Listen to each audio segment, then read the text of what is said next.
Hello everyone and welcome back to a new video and a new duo rule update.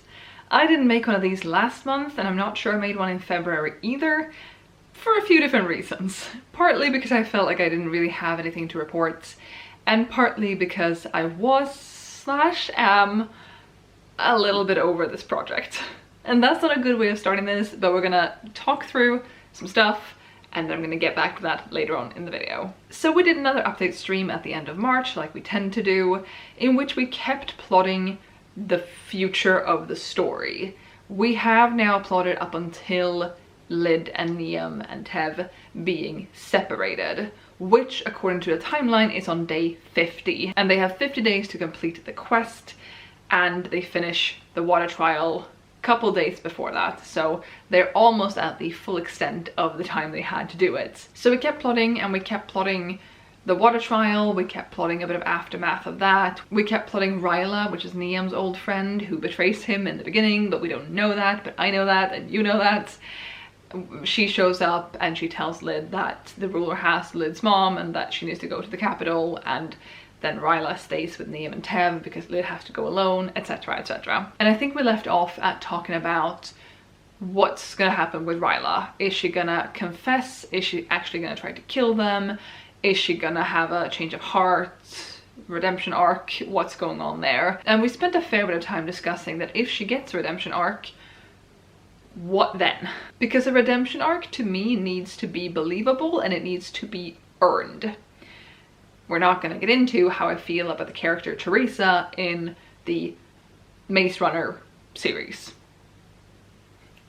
No, it needs to be believable, it needs to be earned, it needs to be good. And so we talked about, is she going to get one of those? How's it going to work?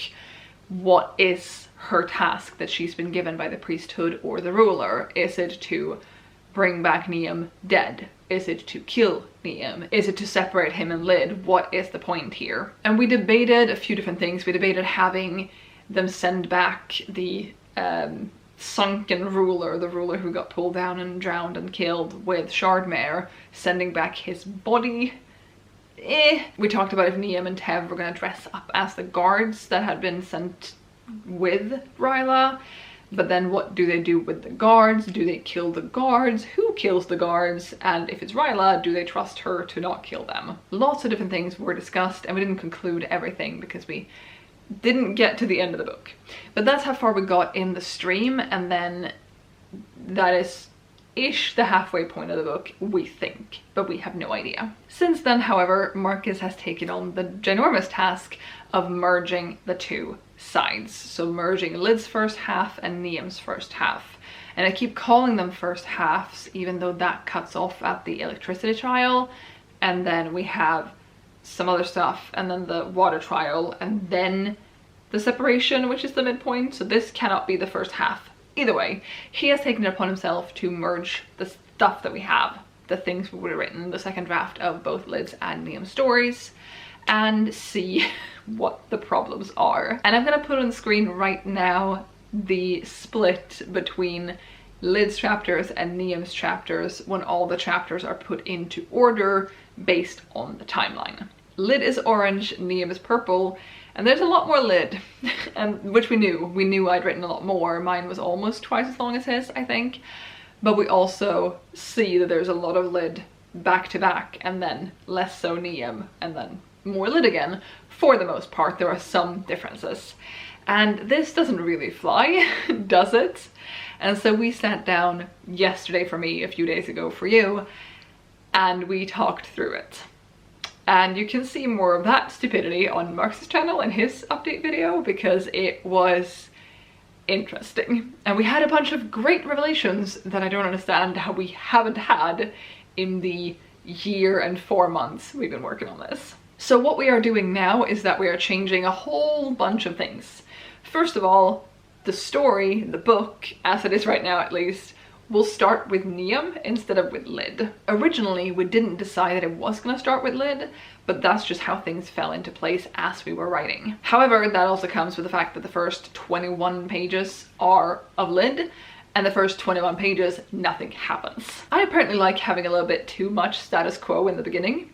I've done that for this story, I've done it for April and the Fools, and quite possibly a few more other things. I like establishing this is my normal life, this is what I'm used to, and then having that turn on its head. And in order for it to be turned on its head, you need to know how my normal life looks, my being the characters.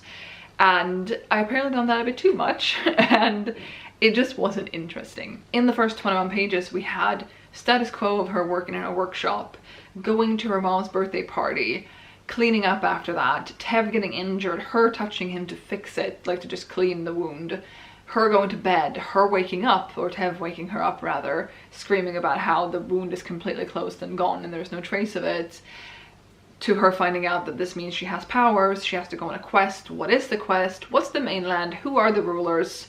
Kind of just 15,000 things, which sounds like a lot happened, and a lot did happen, but nothing happened. She was just home or in her workshop, and it was kind of slow, I guess, especially in comparison to Niam's start, which is a page and a half of status quo, and then I think at like page 5 he has left the capital because he's been chased out. That's the difference here, and we're changing things. So we're starting with Niam now, and we are also changing a lot of Lid's start here. I'm gonna have to rewrite the whole beginning, the whole opening, everything for her. We are moving of things and removing of things. The birthday party is being taken out, the Tev getting injured and healed and her learning about the quest all happens in her workshop, and like I'm just gonna try, I haven't started yet, to speed things up a bit, and hopefully that will help. We also came to the wonderful conclusion: why are Lid and Tev going to gather a bunch of supplies, get on to a boat, take that boat to the mainland, acquire more supplies, and then take off?